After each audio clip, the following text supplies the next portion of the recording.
तेरा मिताक्षरा किसके द्वारा लिखा गया? विज्ञानेश्वर।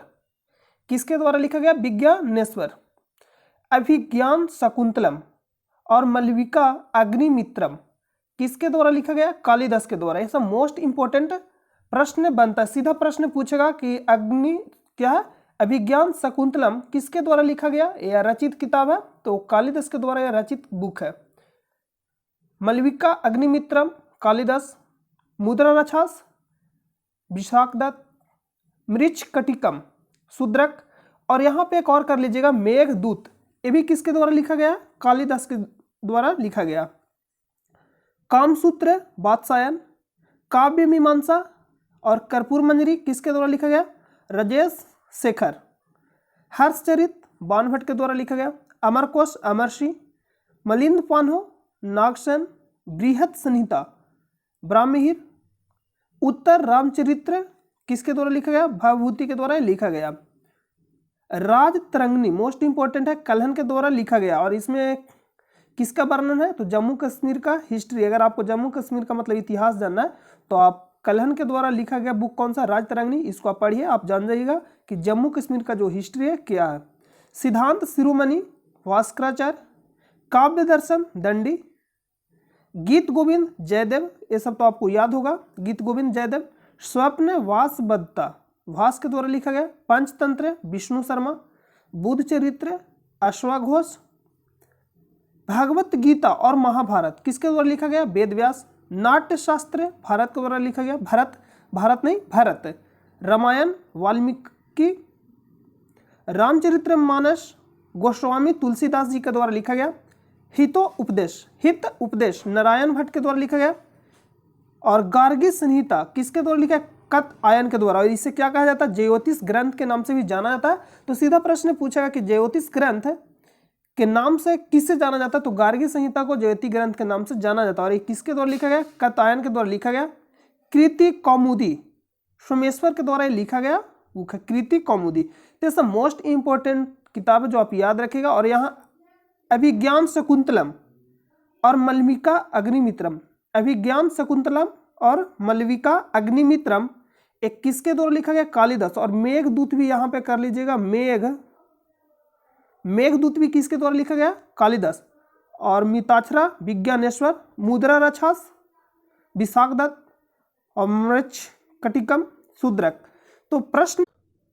नमस्कार दोस्तों, आप सभी का स्वागत है हमारे चैनल पे।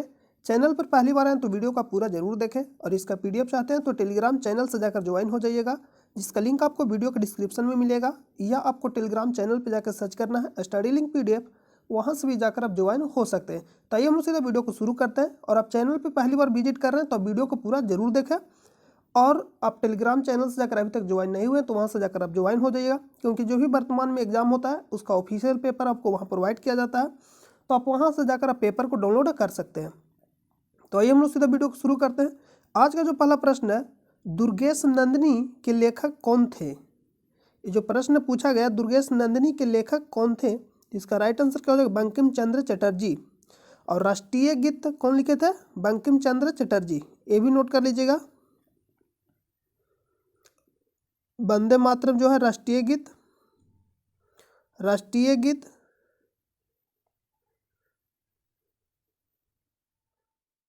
और राष्ट्रीय गीत को पहली बार कब गाया गया था? ये भी प्रश्न सीधा पूछा जाएगा। तो 1896 के कोलकाता अधिवेशन में गाया गया था। कहाँ? कोलकाता अधिवेशन में, जिसके अध्यक्षता कौन किए थे? रहीमतुल्ला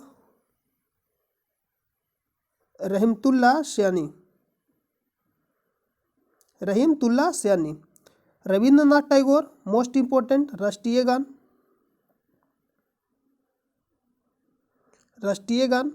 और पहली बार कब गाया गया था? 1911 के कोलकाता अधिवेशन में।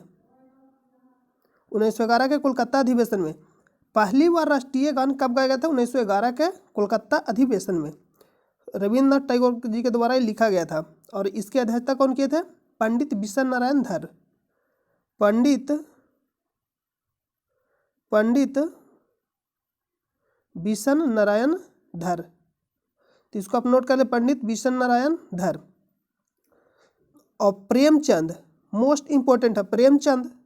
तो प्रेमचंद से इंपॉर्टेंट क्या क्या पूछेगा, प्रेमचंद द्वारा रंगभूमि, गोदान, कर्मभूमि, ये सब सभी का उपन्यास है। ये प्रेमचंद जी का मतलब प्रेमचंद जी के द्वारा लिखा गया, ये सब क्या है, उपन्यास। तो सीधा प्रश्न पूछेगा रंगभूमि किसके द्वारा, तो प्रेमचंद, गोदान प्रेमचंद, कर्मभूमि प्रेमचंद। ये तीन मोस्ट इंपॉर्टेंट है तो ऐसे बहुत सारा, लेकिन तीन जो है मोस्ट इंपॉर्टेंट है, आप याद रखिएगा। सत्य शोधक समाज जो बार बार आपसे एग्जाम में पूछा जाता है, सत्य शोधक समाज की स्थापना कौन किए थे, ज्योतिबा फुले। यहाँ पे 1 मिनट रुके, कलर चेंज कर लेते हैं, ज्योतिबा फुले, ज्योतिबा फुले। सत्य शोधक समाज की स्थापना कौन किए थे, ज्योतिबा फुले। और कहाँ किए थे, पुणे में।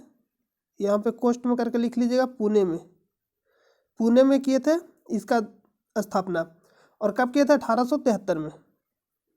ये भी प्रश्न पूछा जाएगा 1873 में। और गुलामगिरी किनके द्वारा लिखा गया था, ज्योतिबा फुले जी के द्वारा लिखा गया था, गुलामगिरी। ये मोस्ट इंपॉर्टेंट है। प्रार्थना समाज, तो प्रार्थना हम लोग कैसे करते हैं, आत्मा से करते हैं। जो प्रार्थना हम लोग करते हैं आत्मा से करते हैं, तो आत्मा से क्या बन जाएगा, आत्मारंग पांडुरंग, आत्माराम पांडुरंग, पांडुरंग। यहाँ से आप याद रखिए आर्य समाज, आर्य समाज की स्थापना कब हुआ, 1875 में। कौन किए थे, दयानंद सरस्वती, दयानंद सरस्वती, यहाँ पे हम लिख दे रहे हैं सरस्वती, दयानंद सरस्वती जी के द्वारा किया गया था। ब्रह्म समाज की स्थापना 1828 में राजा राम मोहन राय जी के द्वारा किया गया था, राजा राम मोहन राय,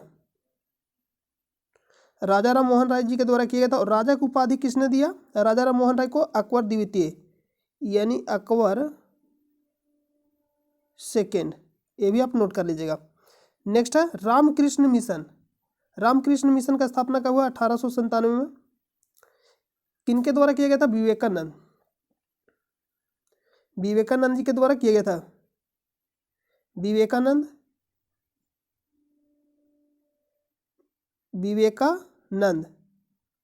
जी के द्वारा किया गया था। कब, 1897 में।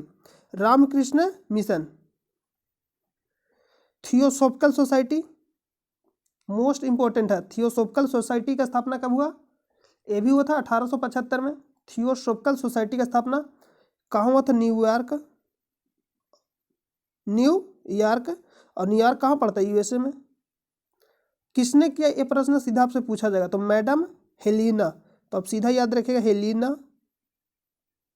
हेलिना और कर्नल हेनरी। तो आप याद रखिएगा हेनरी, आप पूरा नाम नहीं याद रखिएगा तो काम फिर भी चल जाएगा, क्योंकि ऑप्शन आपको लगाना है। तो मैडम हेलिना और madam colonel Henry.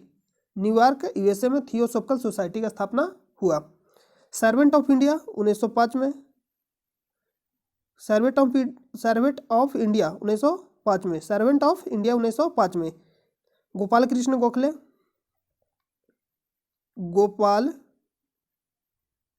Krishna Gokhale जी के द्वारा किया गया था,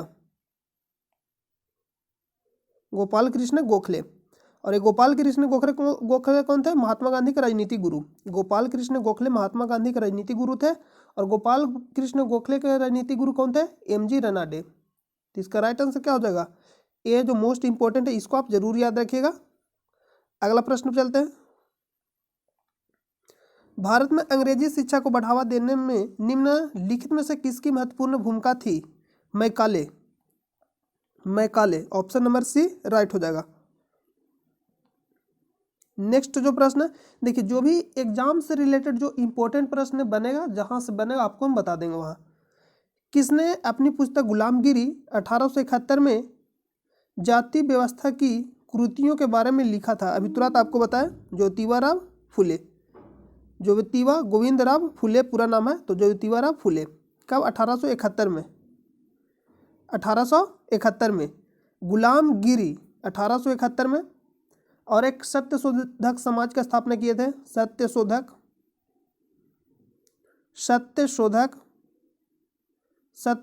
समाज, सत्यशोधक समाज का स्थापना कब किए थे, 1873 में। कहाँ? पुणे में। कौन किए थे? ज्योतिबा फुले। नेक्स्ट प्रश्न पे चलते हैं। देखिए यहाँ मोस्ट इंपॉर्टेंट है, BR Ambedkar Poona pact. Poona pact कब हुआ? 1932 में महात्मा गांधी और डॉक्टर भीमराव अम्बेडकर के बीच हुआ था। कहाँ हुआ था? पुणे के एरवादा जेल में। नेक्स्ट प्रश्न है, श्रीहरिकोटा जहां से चंद्रयान 2 को प्रक्षेपित किया गया था किस जिले में स्थित है? चंद्रयान 2 को कब प्रक्षेपित किया गया था? 22 जुलाई 2019 को। 22 जुलाई 2019 को GSLV MK3 M1 के द्वारा किया गया था। GSLV MK3 M1 के द्वारा किया गया था 22 जुलाई 2019 को चंद्रयान 2 को। और इसको कहाँ भेजा गया था? दक्षिणी ध्रुव पर, चंद्रमा के दक्षिणी ध्रुव पर। और इस समय के इसरो के अध्यक्ष कौन थे? के Shivan.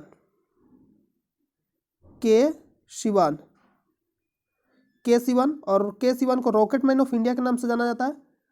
Rocket man of India किसको जाना जाता है? रॉकेट मैन ऑफ इंडिया के नाम से कौन जाने जाते हैं? के शिवान। के शिवान इसरो के वर्तमान अभी क्या है? चेयरमैन के शिवान। और इसका मुख्यालय कहाँ, यानी हेडक्वार्टर इसरो का? तो बेंगलुरु कर्नाटक में। और इसरो का स्थापना कब हुआ था? इसरो का स्थापना कब हुआ? 15 जनवरी। देखिए यहाँ पे 15 जनवरी नहीं होगा, 15 अगस्त 1969 को।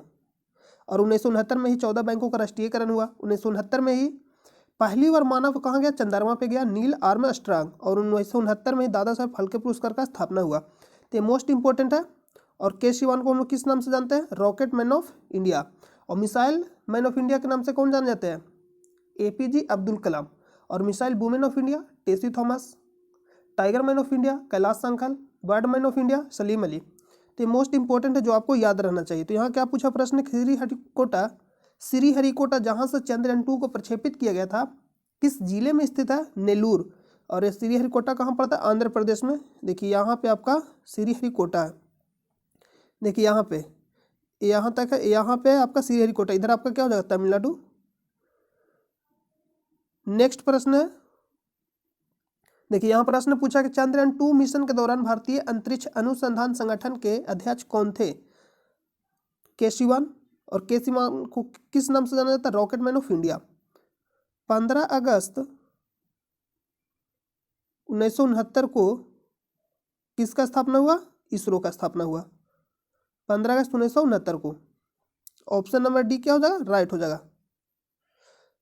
और चंद्रयान 1 पूछेगा कब प्रक्षेपित किया गया? तो 22 अक्टूबर 2008 को चंद्रयान 1 को। नेक्स्ट है, भारतीय वाणिज्य एवं उद्योग महासंघ का गठन, देखिए 1 मिनट रुकिएगा। यहाँ पे प्रश्न है कि भारतीय वाणिज्य एवं उद्योग महासंघ, शॉर्ट में जिसको हम लोग क्या बोलते हैं? फिक्की, का गठन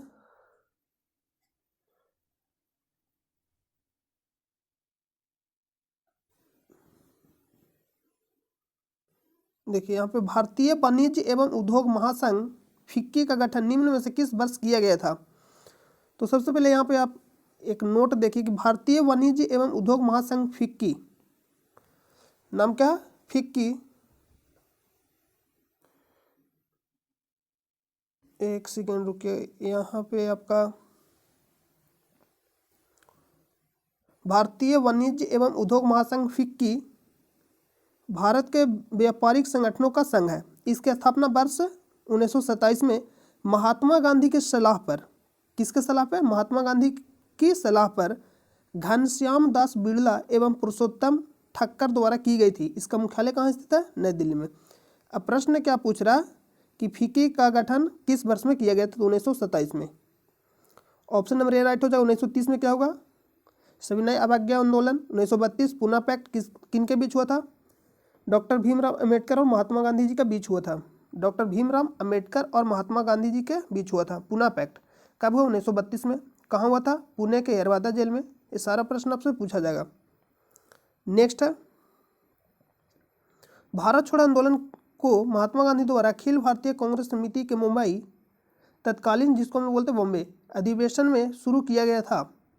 यह सत्र 1942 के डॉट महीने में हुआ था। तो 8 अगस्त 1942, तो किस महीने में? अगस्त महीने। ऑप्शन नंबर सी राइट हो जाएगा। निम्नलिखित में से कौन सा वर्णक हमारे बालों, त्वचा और आंखों के रंग के लिए मुख्य रूप से उत्तरदायी है? मेलेनिन। ऑप्शन क्या हो जाएगा? सी राइट हो जाएगा, मेलेनिन। क्लोरोफिल में क्या पाया जाता है? मैग्नीशियम। मैग्नीशियम, जिसके कारण कहते हैं पत्ते हरे होते हैं। नेक्स्ट प्रश्न है, चिल्का झील निम्नलिखित में से किस पक्षी या जंतु के लिए प्रसिद्ध है? चिल्का झील कहाँ स्थित है? उड़ीसा में। उड़ीसा में स्थित है। किस लिए प्रसिद्ध है? राजहंस के लिए प्रसिद्ध है और खारे पानी का सबसे बड़ा झील। नेक्स्ट प्रश्न है, स्थानिक प्रजातियां पौधों और जानवरों की वे प्रजातियां हैं जो, लिख रहा है कि स्थानिक प्रजातियां पौधों और जानवरों की वे प्रजातियां हैं जो केवल एक विशेष क्षेत्र में पाए जाते हैं। स्थानिक मतलब क्या होता है? केवल एक विशेष क्षेत्र में। तो इसका राइट आंसर का ऑप्शन नंबर बी, यानी केवल एक विशेष क्षेत्र में जो पाए जाते हैं उसको क्या बोलेंगे? स्थानिक प्रजातियां पौधों और जानवरों के वे प्रजातियां जो केवल कहाँ पाए जाते हैं? एक विशेष क्षेत्र में। Option number B. नेक्स्ट प्रश्न है, मत्स्य वर्ग पूर्ण रूप से जलीय जंतु है। निम्नलिखित विकल्पों में से कौन सी उनकी एक विशेषता नहीं है? जब भी नहीं प्रश्न पूछे तो आपको क्या करना है कि सही वाला को आपको चुन लेना। मान लीजिए कि हमको आंसर इसका मालूम नहीं है। उनकी त्वचा सल्कों से ढकी होती है, तो इसका राइट आंसर हो जाएगा ये सही है। उनकी हृदयों में केवल 2 प्रकोष्ठ होते हैं, यानी चेम्बर जिसको हम लोग बोलते हैं, और मानव में कितना होता है? 4। तो ये प्रश्न आपको बताया गया, तो ये भी सही है। सीधा प्रश्न पूछा मत्स्य वर्ग में कितने चेम्बर होते हैं, यानी मछली में, तो कितने? 2। वे अपने गलफड़ों का उपयोग करके पानी में घुलित ऑक्सीजन का प्राप्त करते हैं, ये भी सही है। तो यहाँ गलत क्या हो जाएगा? ऑप्शन नंबर बी इसका राइट आंसर हो जाएगा। नेक्स्ट है, 2021 में महिला दिवस के अवसर पर नीता अंबानी ने महिलाओं के लिए डॉट नामक एक सोशल मीडिया और नेटवर्किंग प्लेटफॉर्म की शुरुआत की। नाम क्या है? हर सर्किल।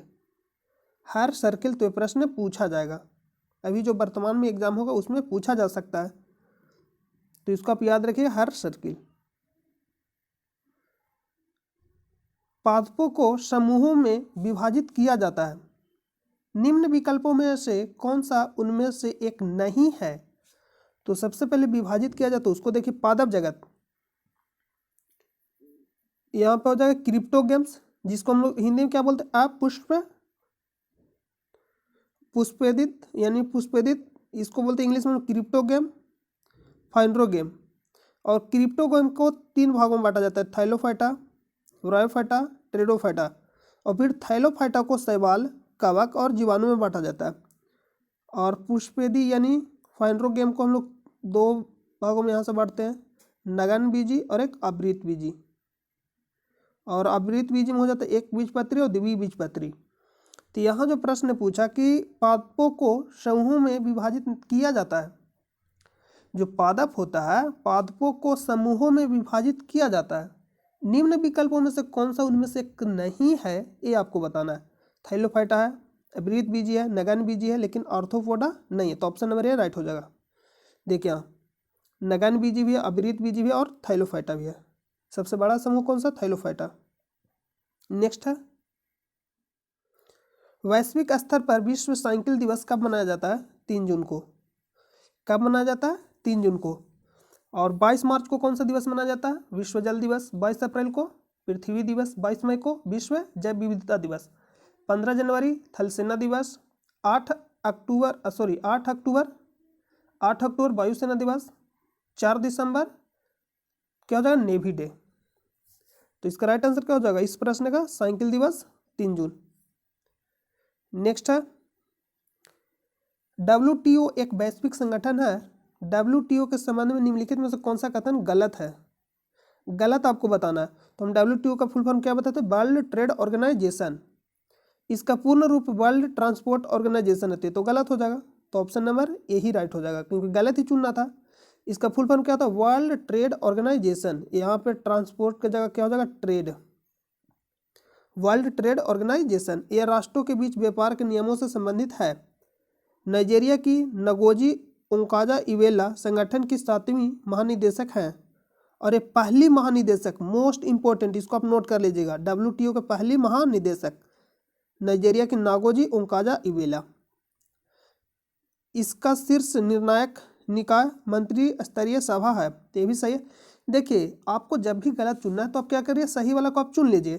तो जैसे मैं यहाँ पे दिया गया वर्ल्ड ट्रांसपोर्ट, तो इसका फुल फॉर्म हमको मालूम है कन्फर्म कि वर्ल्ड ट्रांसपोर्ट नहीं होता है, क्या होता है? World Trade Organization. तो यही गलती हो गया, तो आपको प्रश्न को अब पढ़ना नहीं है, क्योंकि आपको एग्जाम में टाइम बचाना है। तो यहाँ से इसका आंसर लगाइए और निकाल दीजिए। नेक्स्ट प्रश्न है, और इसका मुख्यालय कहाँ स्थित है? जिनेवा, स्विट्जरलैंड में। 2021 के गणतंत्र दिवस परेड में उत्तर प्रदेश की झांकी को सर्वश्रेष्ठ झांकी के रूप में चुना गया था। उत्तर प्रदेश को यह पुरस्कार डॉट द्वारा प्रदान किया था, किरण रिजिजू के द्वारा प्रदान किया गया था। करेंट का प्रश्न है। भारतीय संविधान के अनुसार निम्न में से कौन मंत्री परिषद का गठन नहीं करते हैं? मंत्री परिषद का गठन नहीं करते नहीं पे आपको ध्यान देना। मंत्री जो मंत्रिमंडल के सदस्य हैं करेंगे, राज्य मंत्री ये भी करेंगे, उप मंत्री भी, लेकिन स्थानीय सरकार के मंत्री ये नहीं करता। ऑप्शन नंबर सी राइट हो जाएगा। तो नहीं वाला पे आपको क्या करना है? ध्यान देना है। नेक्स्ट है, जनवरी 2021 में शुरू की गई प्रधानमंत्री कौशल विकास योजना के तीसरे चरण के संबंध में निम्नलिखित में से कौन सा कथन गलत है? तो तीसरे चरण के संबंध में यानी कब तक? 2021 तक ही है। तो लिख रहा है, कौशल भारत के तहत कुशल परिवारों का एक मजबूत समुच्चय बनाने के लिए 200 से अधिक औद्योगिक प्रशिक्षण संस्थानों ने PMKVY 3 यानी 3.0 के अंतर्गत प्रशिक्षण शुरू किया। तो ए ऑप्शन मान लीजिए आपको मालूम नहीं है, तो इसको हम रहने देंगे, आगे पढ़ेंगे। इसे देश भर के 600 जिलों में शुरू किया गया था। यह कौशल विकास और उद्यमिता मंत्रालय द्वारा संचालित किया जाता है। ये किया गया था। तो यहाँ पर अगर आपको मालूम है कि नहीं मालूम है, तो लेकिन अगर आपला जो ये अगला ऑप्शन है, देखिए यहाँ पे क्या दिया गया है, ये जो नेक्स्ट ऑप्शन है, जो ऑप्शन नंबर 4, इसका लक्ष्य 2020 से 2030 तक की योजना अवधि में 8 लाख उम्मीदवारों को प्रशिक्षण प्रदान करना था। एक गलत दे रहा, क्योंकि 2020 से कब तक? ये 2021 तक ही लागू मतलब रहेगा। तो 2021 में जो PMKVY जो दिया गया है, प्रधानमंत्री कौशल विकास योजना, जो तीसरा चरण है, ये कब तक रहेगा? 2021 तक। इसका राइट आंसर क्या हो जाएगा? ऑप्शन नंबर डी, क्योंकि गलत चुनना था तो गलत क्या हो जाएगा? Option number D. बाकी जो दिया गया सही है। नेक्स्ट है, चंद्रयान 2 को 22 जुलाई 2019 को प्रक्षेपित किया गया था। ये हमें भी मालूम है, आप लोग को भी मालूम है। इसके संबंध में निम्नलिखित में से कौन सा विकल्प गलत है? तो गलत वाला पे आप ध्यान दीजिएगा। इस मिशन का लक्ष्य चंद्रयान के उत्तरी ध्रुव पर खोज करना था। अभी तुरंत आपको बताएं कौन सा ध्रुव पर खोज करना था? दक्षिणी ध्रुव। तो गलत तो ही हो जाएगा। तो ऑप्शन नंबर क्या हो जाएगा? ए राइट हो जाएगा, क्योंकि गलत ही चुनना था। बाकी दिया गया, यह इसरो द्वारा विकसित दूसरा चंद्र अन्वेषण मिशन था, सही दिया। इसे श्रीहरिकोटा के सतीश धवन अंतरिक्ष केंद्र से प्रक्षेपित किया गया था, ये भी सही है। यह ऑर्बिटर, लैंडर और रोवर को एक साथ ले गया था, ये भी सही है। गलत जब आपको मिल गया तो आप इसको आंसर लगाइए और आगे जाइए, क्योंकि आपको एग्जाम में टाइम बचाना है। नेक्स्ट है, हमें सकल घरेलू उत्पाद GDP का आकलन करते समय केवल तैयार माल के मूल्य पर विचार करना चाहिए, क्योंकि तैयार माल के मूल्य में पहले से ही मध्यवर्ती माल का मूल्य शामिल होता है। तो ये क्या इकोनॉमिक्स का प्रश्न है, तो ये आपको याद रखना पड़ेगा। और एक जो प्रश्न पूछा GDP का फुल फॉर्म, GDP का फुल फॉर्म क्या होता है? सकल घरेलू उत्पाद, ग्रॉस डोमेस्टिक प्रोडक्ट, इंग्लिश में हम लोग बोलते हैं उसको। नेक्स्ट है, औरंगजेब के संबंध में निम्नलिखित में से कौन सा कथन गलत है? ये आपको चुनना है कि गलत कथन कौन सा है। तो गलत कथन चुनना है यहाँ पे गलत। गलत पे आप ध्यान दीजिएगा। उसे आलमगीर के नाम से भी जाना जाता था, ये सही दे रहा। यहाँ पे जो गलत दिया गया हम इसको बारे में आपको बता रहे कि वह शाहजहां और मुमताज महल का दूसरा पुत्र था, एक गलत दे रहा। कैमा पुत्र था? पांचवा पुत्र। तो यहाँ पे राइट आंसर क्या हो जाएगा? Option number C. बाकी जो दिया गया पढ़ सकते ऑप्शन को, क्या दिया गया कि 18वीं शताब्दी के मध्य में औरंगजेब की मृत्यु के बाद मुगल साम्राज्य का पतन होता चला गया था, तो ये लास्ट शासक था, तो ये राइट दिया गया है।